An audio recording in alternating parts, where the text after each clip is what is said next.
বাংলাদেশের ক্রীড়াঙ্গনে বড় ধরনের রদবদল। ২৭ ফেডারেশনের কমিটি ভেঙে নতুন করে অ্যাডহক কমিটি গঠন করেছে জাতীয় ক্রীড়া পরিষদ। যে পরিবর্তনের হাওয়া লেগেছে তীর ধনুকের স্পোর্টস আর্চারিতেও।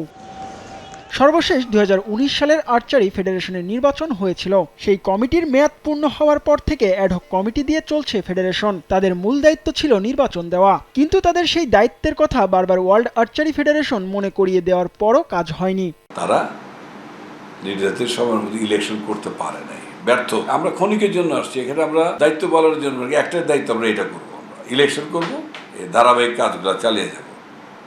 তাই বলে আমরা থাকবো না বলে আমরা ট্রেনিংটা বাদ দিব বা ওইটা বাদ দেবো, এটা না, আমরা ট্রেনিং চালিয়ে যাচ্ছি। নতুন অ্যাডহক কমিটির চ্যালেঞ্জ এনএসসির বেঁধে দেওয়া ৩ মাসের মধ্যে নির্বাচন করা। সাংগঠনিক কার্যক্রম চালিয়ে এই চ্যালেঞ্জের দিকে হাঁটতে চান অ্যাডহক কমিটির সভাপতি কাজী রাজীব উদ্দিন আহমেদ চপল। স্বচ্ছ ও অংশগ্রহণমূলক নির্বাচনের মধ্য দিয়ে তিনি আর্চারি ফেডারেশনকে দিতে চান স্থায়ী নেতৃত্ব। প্রথম মিটিংয়ে আমরা নির্বাচনের সিদ্ধান্ত নিয়েছি এবং এটার প্রথম ধাপ হিসেবে আমরা একটা ইলেকটিভ সাধারণ সভা করতে যাচ্ছি আগামী 15ই আগস্ট। ওয়ার্ল্ড আর্চারি ফেডারেশনের নির্দেশনা আছে যে প্রেসিডেন্ট থেকে শুরু করে একদম সদস্য পর্যন্ত আমাদের ইলেকটিভ হইতে হবে। আর্চারিতে এশিয়ার মঞ্চে ধারাবাহিক পারফরমেন্স করছে বাংলাদেশ। পদকের ক্যাবিনেটও ভারী করছেন দেশের আর্চাররা। নিয়মিত টুর্নামেন্টের অংশ নিয়ে পারফর্ম করে এশিয়ার গণ্ডি পেরিয়ে পৌঁছতে হবে বিশ্ব দরবারে। আর সেই পথ ধরে ২০৩২ অলিম্পিকে বাংলাদেশের প্রথম আর্চারি পদকের স্বপ্ন দেখছেন নতুন অ্যাডহক কমিটির সভাপতি। আমাদের একটাই স্বপ্ন যে আমরা যে ২৮ সালেও নাও পারি,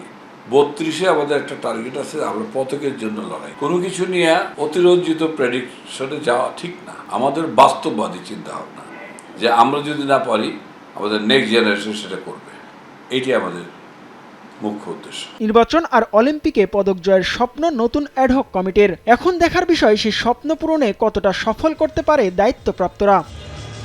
জিহাদ আল হাসান, সময় সংবাদ, ঢাকা।